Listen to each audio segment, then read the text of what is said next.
Hello, and welcome to our reading lesson. This week, we're going to learn and study about poems and the different elements that poems have. So let's get started.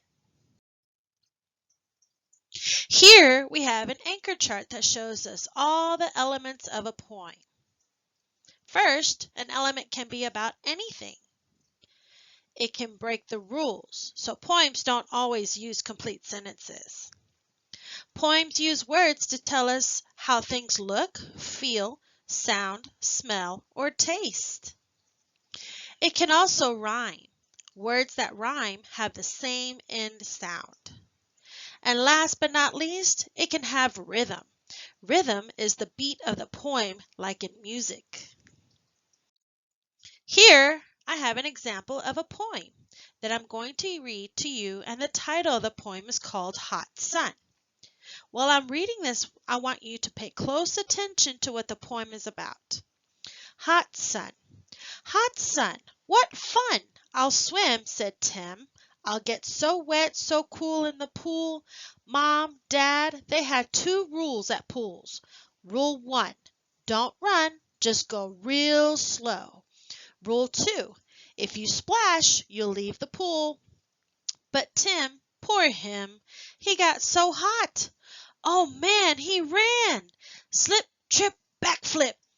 Big bomb soaked Mom and Dad. They're mad. Now Tim can't swim. No fun, hot sun. After reading the poem Hot Sun, I'm going to teach you about visualizing. And when you visualize, you have to ask yourself, what did the poem make you think of?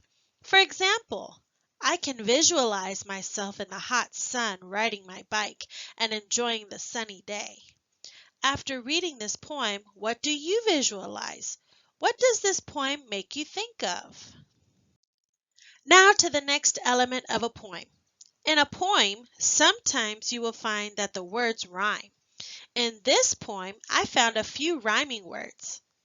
For example, sun and fun, they both rhyme.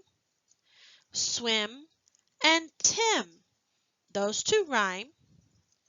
Get, wet, they rhyme as well. Cool, pool, those two rhyme as well. The last element we're going to discuss and learn is making connections. My anchor chart here helps me explain what 3 things I can use to make a connection with the poem. First, does it remind me of a book I read?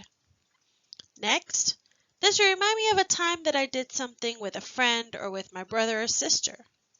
And last, does it remind me of something in the world I've seen, maybe outside or on TV?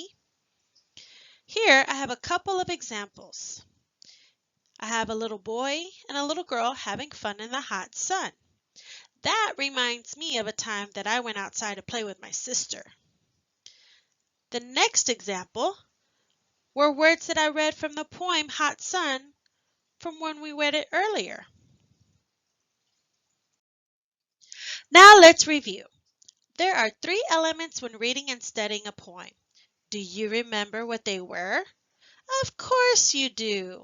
They were visualizing, making connections, and that poems have rhyming words.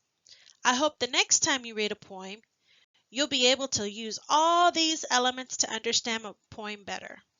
Until next time!